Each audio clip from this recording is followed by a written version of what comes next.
Assalamualaikum warahmatullahi wabarakatuh.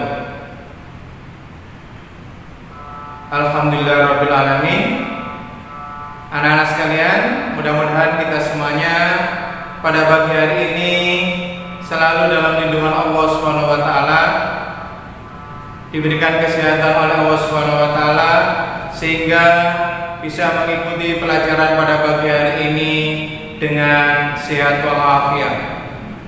Oleh karena itu, marilah kita awali pelajaran pada pagi hari ini dengan doa terlebih dahulu. Mudah-mudahan dapat berjalan dengan lancar tanpa suatu halangan apapun. Berdoa mulai. A'udzu billahi minasy syaithanir rajim. Bismillahirrahmanirrahim. Rabbi shrah li sadri wa yassir li amri wahlul 'uqdatam min lisani yafqahu qawli. Rabbi zidni ilma warzuqni fahma birahmatika ya arhamar rahimin. Amin ya rabbal alamin. Terima kasih anak-anak sekalian. Mari kita selalu sehat, mari kita tetap semangat.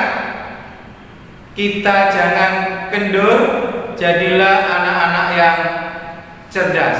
Anak-anak sekalian, pada pagi hari ini pelajaran kita untuk pendidikan agama Islam kelas 3, yaitu pelajaran yang ke-6 tentang kisah keteladanan Nabi Yusuf dan Nabi Syuaib alaihissalam.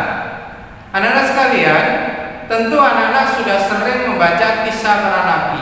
Oleh karena itu pada pagi hari ini Bapak Sori akan menyampaikan tentang kisah keteladanan Nabi Yusuf alaihissalam.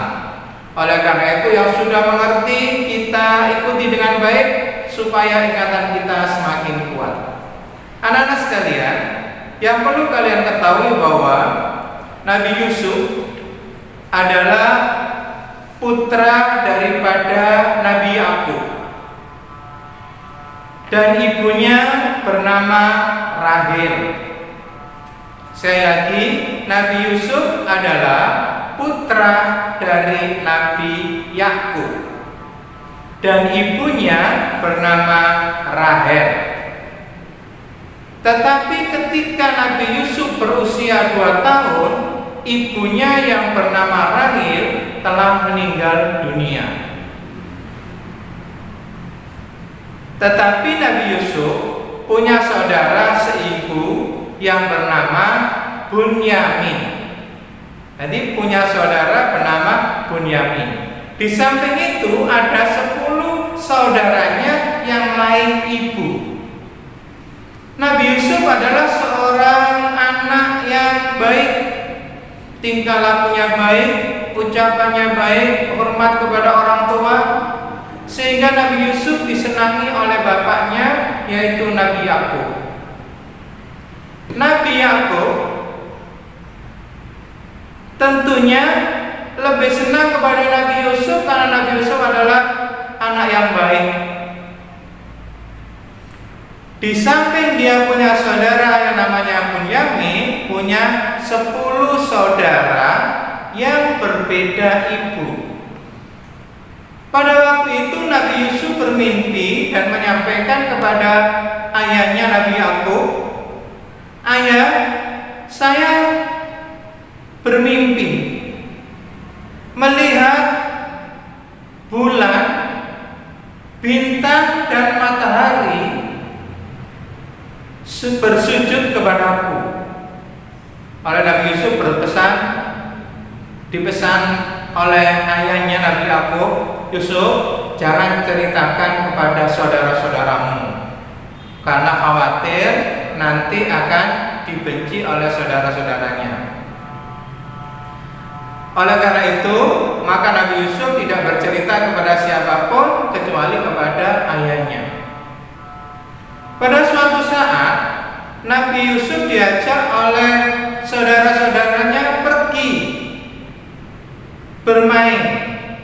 Tetapi Nabi Yakub khawatir bahwa Nabi Yusuf jangan-jangan nanti dicelakai. Kenapa? Dia merasa dicintai oleh ayahnya dan saudara-saudaranya merasa iri. Mengapa sama-sama anaknya Nabi Yusuf lebih dicintai daripada kita semuanya? Jadi suatu saat diajak ke hutan, di hutan ternyata Nabi Yusuf benar-benar dicelakai. Dia dimasukkan dalam sumur tua, lalu ditinggalkan. Ketika dia pulang, dia bercerita kepada ayahnya, "Ayah, tadi ketika di hutan, Nabi Yusuf dimakan oleh harimau. Ini bekas darahnya." Karena darahnya itu diberi pakaiannya diberi darah, seakan-akan dimakan oleh harimau. Tapi itu adalah tipu daya. Oleh karena itu Nabi Yakub ayahnya merasa, dulu saya sudah melarang kalian mengajak Nabi Yusuf untuk pergi bermain bersama kamu. Tapi alhamdulillah Nabi Yusuf ketika ada di sumur, ternyata ada seorang saudagar pedagang yang ingin minum di sumur itu. Ternyata ketika mau ambil air, dia menemukan seorang anak kecil yang ada di sumur, lalu diselamatkan. Nabi Yusuf adalah seorang laki-laki yang tampan, seorang laki-laki yang ganteng. Ya, oleh karena itu dia merasa senang. Oh, ini nanti akan saya jual. Akan saya jual di pasar, tentu banyak orang yang senang. Betul. Setelah diselamatkan oleh saudagar atau kafilah yang ada pada waktu itu, Nabi Yusuf dijual di pasar. Ketika dijual di pasar, ternyata dibeli oleh seorang pembesar negeri itu. Ya, seorang pembesar negeri itu. Lalu dibeli, dia merasa senang karena dia tidak punya anak laki-laki. Dia tidak punya anak laki-laki, oleh karena itu dia dirawat dengan baik, dianggap sebagai anak sendiri, dijadikan anak angkat.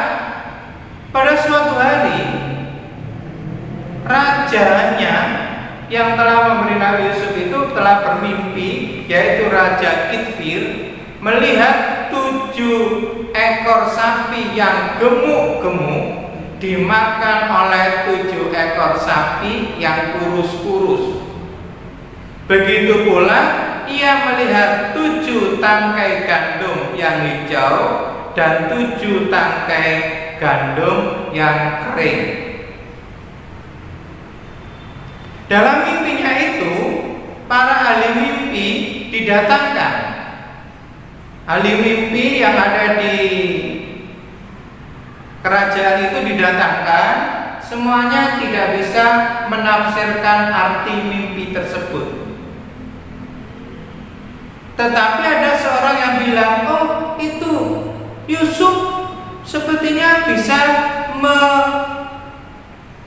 menafsirkan mimpi." Oleh karena itu Nabi Yusuf dipanggil. "Yusuf, saya mimpi seperti ini. Coba kamu tafsirkan mimpi itu." "Begini Raja, maaf Tuan Raja, kalau menurut saya nanti kita bertanam selama 7 tahun berturut-turut dan jangan dihabiskan hasil panennya, kita makan sedikit. Karena setelah itu 7 tahun yang akan datang akan terjadi kelaparan." Ternyata betul apa penafsiran daripada Nabi Yusuf tersebut. Oleh karena itu, Nabi Yusuf diangkat menjadi Menteri Keuangan. Nah, ketika terjadi bencana seperti itu, maka masyarakat datang berduyun-duyun ke kerajaan untuk mengambil bantuan. Pada waktu itu, termasuk saudara-saudaranya Nabi Yusuf juga datang ke situ. Tapi Nabi Yusuf berpesan, kamu akan saya beri bantuan, tapi kalau kamu kesini mengajak Bunyamin, nah itu adiknya, saudaranya, diajak ke istana. Nabi Yakub sebagai ayahnya khawatir lagi, jangan-jangan nanti disakiti atau dicelakai. Ternyata betul, diajak ke sana. Lalu Bunyamin dibilangi bahwa dirinya adalah Yusuf saudaramu. Begitu pula saudara-saudara yang lain, 10 saudara yang lain, dia sebelumnya belum tahu siapa itu Menteri Keuangan yang ada di istana itu. Tetapi pada akhirnya ia tahu bahwa yang menjadi pemimpin di istana itu adalah seorang saudagar, itu adalah seorang menteri, yang ada di situ adalah Nabi Yusuf saudaranya. Oleh karena itu, maka saudara Nabi Yusuf semuanya menyadari bahwa apa yang telah dilakukan, apa yang telah dicelakai, dia merasa menyesal. Dia tidak akan mengulangi perbuatan lagi. Oleh karena itu, Nabi Yusuf bisa bersatu lagi kepada saudara-saudaranya. Bersama saudara-saudaranya, dia jadi rukun kembali. Anak-anak sekalian, oleh karena itu ini bisa dijadikan pelajaran untuk kita semuanya, bahwa kita harus selalu berbuat baik kepada siapapun, apalagi kepada saudara kita sendiri. Anak-anak sekalian, itulah sedikit cerita tentang kisah Nabi Yusuf bersama Nabi Yakub. Mudah-mudahan kita semuanya dapat meneladani dari cerita tersebut.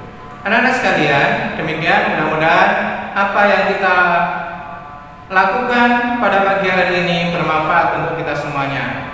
Oleh karena itu, mari kita tutup pelajaran pada pagi hari ini dengan bacaan alhamdulillah. Alhamdulillahirabbil alamin. Wassalamualaikum warahmatullahi wabarakatuh.